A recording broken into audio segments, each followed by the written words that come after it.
Welcome to the 360 Podcast, an all-around look at student-centered education. I'm Laura Gellin. And I'm Adrian Pumphrey. And today we are speaking with Butler Education Professor, Dr. Laurie Desautels. Wait a minute, what? Yeah, that's who we're speaking with. That's who we interviewed. Oh, wait. Oh, that was just me. Sorry. Yeah. So how was it? What did you learn?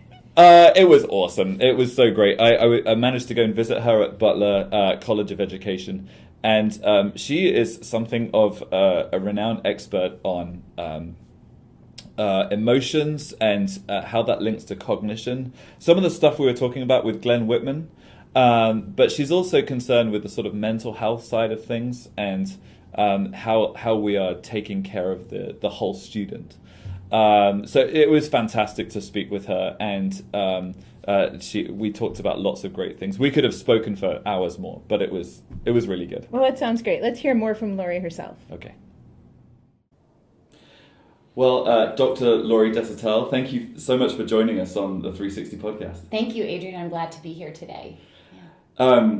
I've got so much to ask you, but I thought I'd start. I know you have a new book coming out. We do. Called Eyes Are Never Quiet. Mm-hmm. And I saw your little preview of that on LinkedIn. Yes. And the first line that you say is that our children are not doing well. Mm-hmm. Do you want to say a bit about what you mean by that? Well, we truly are kind of in a paradox because we are in a mental health crisis with our children and adolescents. We are seeing an increase in behaviors and in negative emotions. We know that all behavior is communication. Mm-hmm. So in the classroom, as you probably see yourself, our children and adolescents are communicating to us through behaviors. Uh-huh. And so, but statistically, in the United States right now, we are seeing anxiety, an increase in anxiety, mm-hmm. and it really has become our nation's new learning disability. So, we, right, wrong, good, bad, like it or not, we are called to sit beside our children and adolescents because they are with us 12,000 to 13,000 hours K through 12.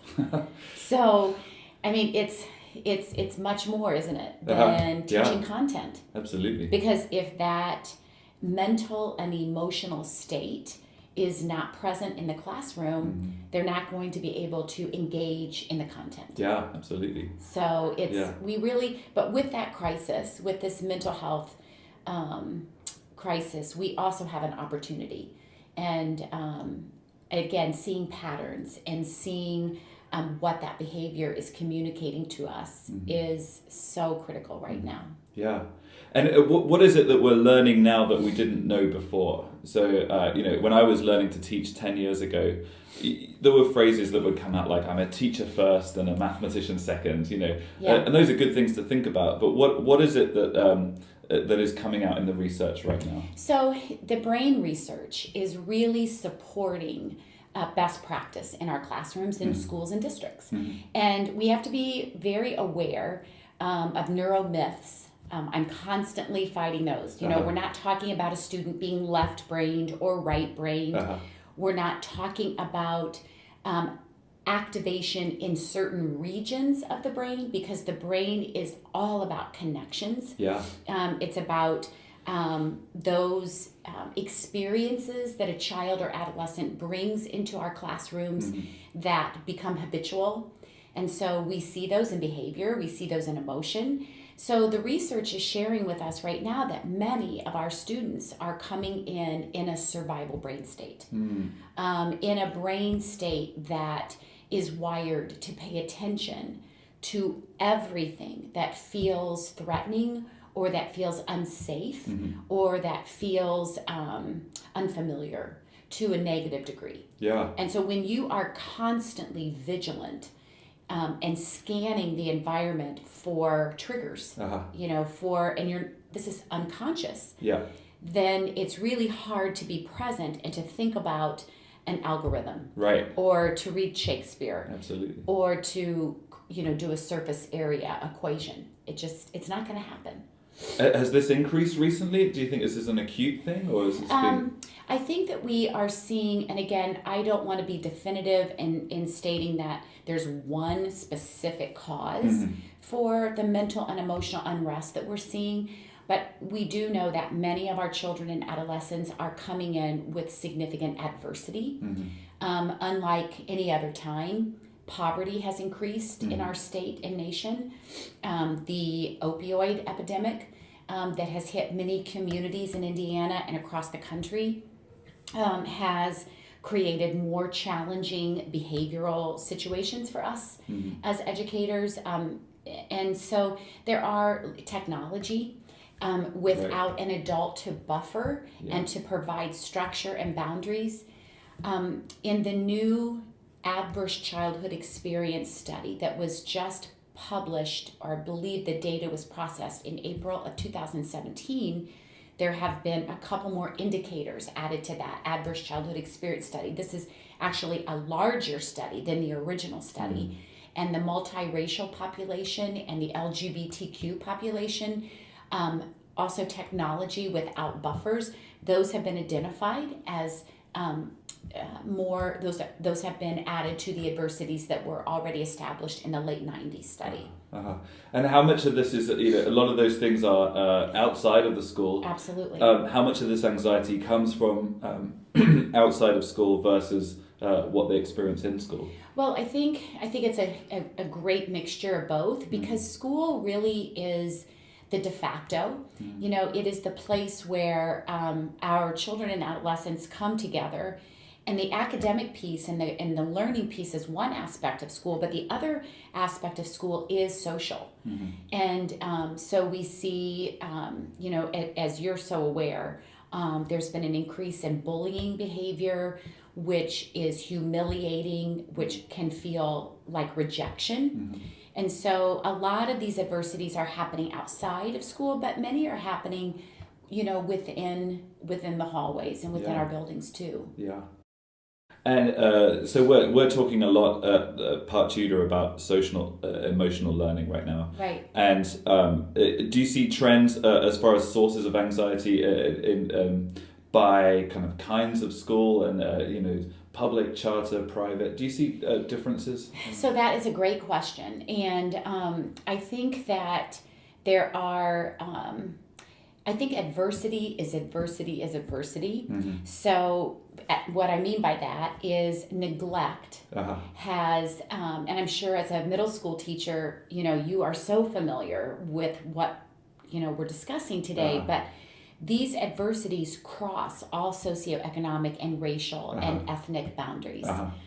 We see neglect, for instance, happening in families with that are affluent. Maybe parents are working, traveling, they're not, or caregivers, are not present, to provide that healthy, what Harvard calls that healthy serve and return, that really quality communication, that dialogue that's dynamic that we need to develop for brain health. So it's not just about populations of poverty or populations of color or different ethnicities. It's really about all of us, and so it is the best news for me, because we also know the brain science has been sharing. Dr. Jill Bolte-Taylor says the best news in neuroscience are three aspects, and one is neuroplasticity, and neuroplasticity that's what gets me up in the morning, and I get so excited to be in the classroom, because every single experience as an educator that I provide in my classroom, I know structurally and functionally changes the brain. So neuroplasticity is one aspect. Another aspect is neurogenesis. We know that the brain has the ability not only to make new connections between neurons, neuronal connections, and create new circuits, but we see that the scientists are reporting and seeing cell growth in certain areas like the hippocampus, which is our center for memory and learning, and then mindfulness. That's the third good news for us, because we know that learning how to be intentional about your breathing and to use movement in the classroom can literally begin to what we call upshift, which means we kind of start helping a student move from that survival brain state, up into a regulated brain state, into that cortex. Yeah. So I feel like this idea of neuroplasticity sort of covers all of those things, really. Absolutely. I just wonder, I mean, does that increase, decrease? Is there a key time for neuroplasticity when we really need to focus on all this? So another great question. I think that all through childhood and adolescence is an incredibly powerful time to not only focus as a parent or as a teacher on the brain's ability to change through experiences, but also to teach our students the science of behavior. Yeah. And that's what I'm spending a lot of time doing right now is working with educators, administrators, social workers, counselors, teachers, parents too, to help them to understand that our students need this information. And it's empowering when you're feeling anxious and you're feeling a sense of just negative emotion. It feels scary when you're 10 years old or 11 years old and you just don't, you don't feel quite right, or 12 or 13. And to know the neurobiology of why you're feeling that way, as Dan Siegel says, what's shareable is bearable. What you can name, you can tame. So I think to give our students the autonomy and that research is so exciting for me. Yeah. And here's the other cool thing is that we're learning it together. I'm not an expert, and I will say that to my educators when I go into a district. If I don't know the answer to that question, let's research it together. Yeah. Let's find out together, what we can find out. And the same thing with students. Students think it's pretty cool that, okay, my teacher really doesn't know this. So, let's do this together. Yeah, absolutely. And that's okay. You kind of level the playing field, don't you? A little bit. Absolutely, yeah. I love your idea of the amygdala first aid station. That's amazing that you can have this just space where someone can cool down and calm down, and that they get their brain function back once they're in that calmer place. Yeah, and I wish I had known that as a mom when my 3 children were younger, because we certainly would have had an amygdala area in our home. Because I think it's something for schools, but it's also something for a community center or your house, your home, to have an area where, as a family, it is sacred. Yeah. I mean, it's a space where you can take what you need and spend a couple of minutes. And the reason that we termed it amygdala reset or amygdala first aid is because we don't want to call it a calm corner or a mindful area, because those seem just, so what the heck is that? I mean, kids don't really... So when you really share the neurobiology of behavior, and we're teaching students the prefrontal cortex, the amygdala, the hippocampus, we have, a signal for all those, and neuroplasticity, then it's more meaningful to know that I have an area that will attune to that area of the brain that absolutely gets triggered. Yeah, and you don't need to be a full-on neuroscientist to understand basic functions of these things. No, you don't. Yeah. Yeah, we know how we feel. Yeah. And we know how we just know ourselves, but here's another paradox. When we are experiencing adversity and trauma, and adversity happens on a continuum. It's not, it happens at all levels. But when we are in that survival brain state, we are not in the present moment. We're either worried about what's going to happen in the future, or we're thinking about what just happened. Yeah. And so having that space and understanding what parts of the brain actually kind of mediate that area in very simple ways. So talking to kids about different parts of the brain and their different functionalities, do we need a whole class in neuroscience for students? Do you think we need to stop what we're doing to a certain extent and make sure that they know all of this? So first of all, your questions, Adrian, are excellent. And they're questions that every teacher has, because right now we are feeling as educators overwhelmed with everything that is asked of us to do in a class period, whether we teach secondary or elementary. We've got standards to teach, we've got procedures to teach. We are, some districts are introducing new programs every year, and we're feeling overwhelmed. Our anxiety increases. So to answer that question, absolutely not. You do not need a whole class period to teach this. What we have developed, and we're still working on this for educators, is a scope and sequence of it's called 100 Days of Educational Neuroscience. And so right now I have a team of incredible educators that have gone through the certification here at Butler that are helping to design a curriculum built from the scope and sequence. So it looks like any day you have a 50-minute period, a 90-minute period, you've got 5 minutes in the morning. We are integrating these strategies into what we already do. So they are part of our procedures and our routines and our bell work. Bell work has to be designed completely differently, and it's good for all students. We're not talking about students that just come in dysregulated or rough. These are these strategies are healthy for all of us. So the way that we introduce bell work, we build engagement immediately in the morning. The way that we use morning meeting time is a way to use breath and movement or rhythm or sensation. We know that when we are feeling anxious, when we're feeling frustrated or growing angry or irritated or sad, that's held in the body, not just in the brain. So we're really providing students with ways to attune to their neurobiology. A simple thing when they come in the morning is having scented and unscented hand lotion, as where you turn in your homework, where you put your book bag away, and take a drop, and put some of that on, and give yourself in the morning meeting, give yourself a hand massage, something like that. Having a mint. Sometimes we'll have frozen grapes, in a basket, as we move to a morning meeting, or an ice cube that's frozen with apple juice.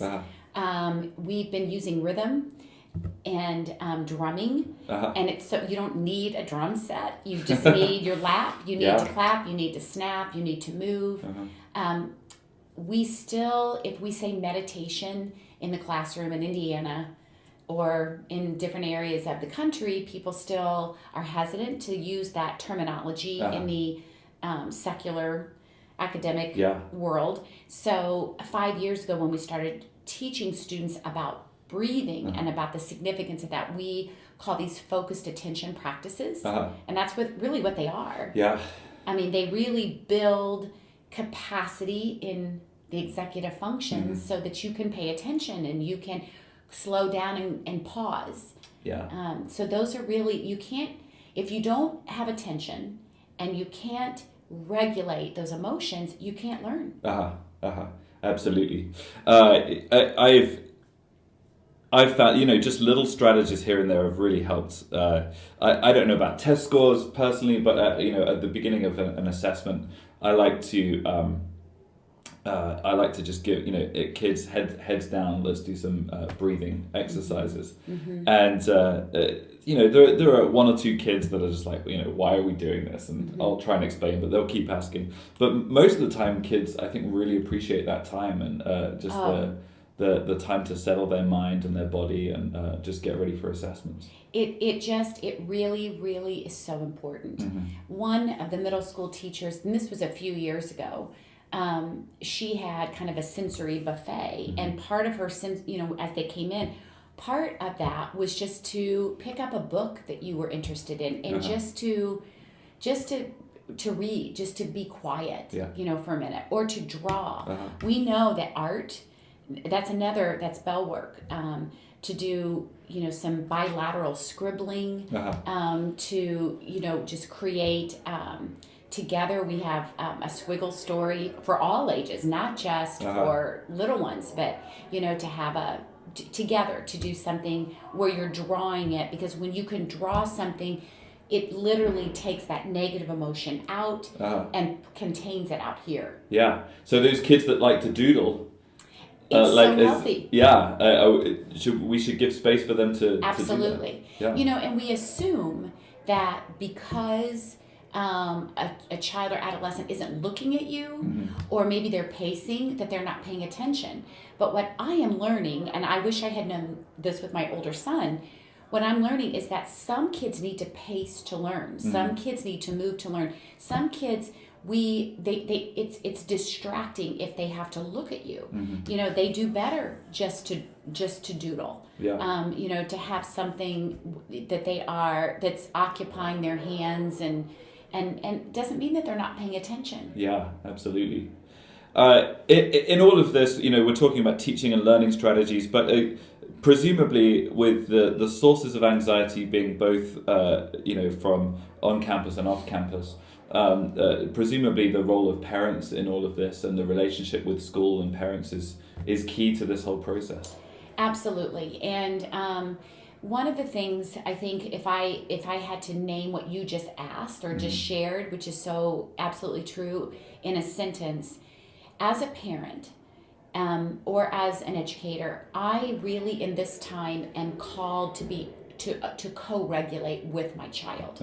And what does that mean? Co-regulate means to sit beside them and to make sure that my brain is regulated, that I am in a place where I can hear and receive what my child is saying to me. Yeah. I cannot tell you the times when I have disciplined my own 3 children, when I have gotten triggered and when I've been dysregulated and rough.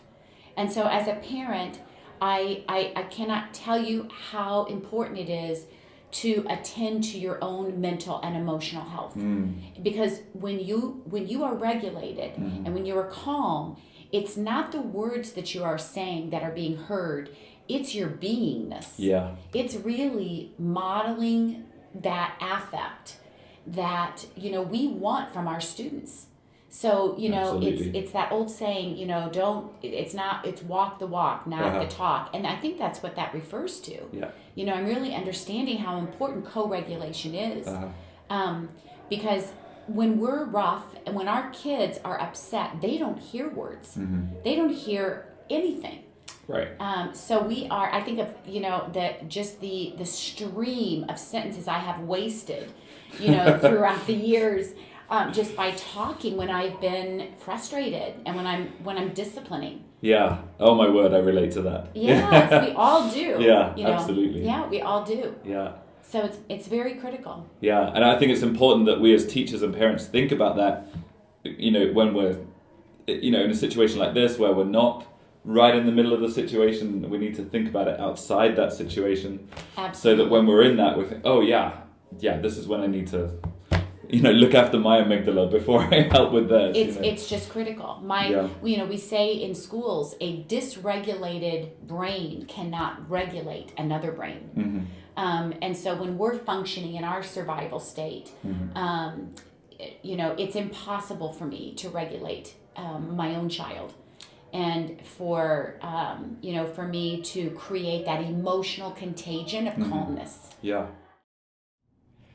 So there it is. What did you think? Well, I really like the part where she talked about how as parents and teachers that we really need to model prioritizing our own mental and emotional health. I feel like I think about that a lot as a parent.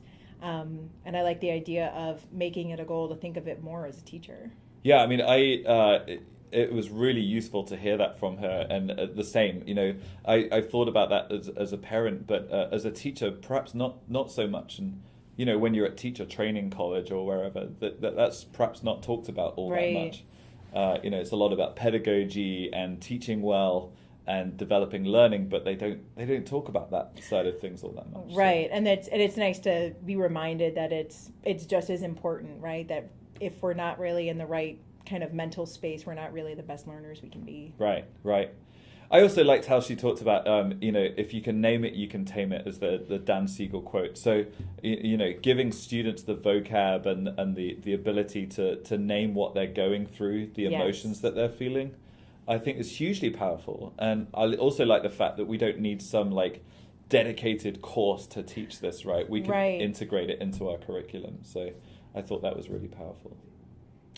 Join us next week as we continue to talk with Dr. Laurie Desautels about mental health and looking after the whole student. We'll see you next week.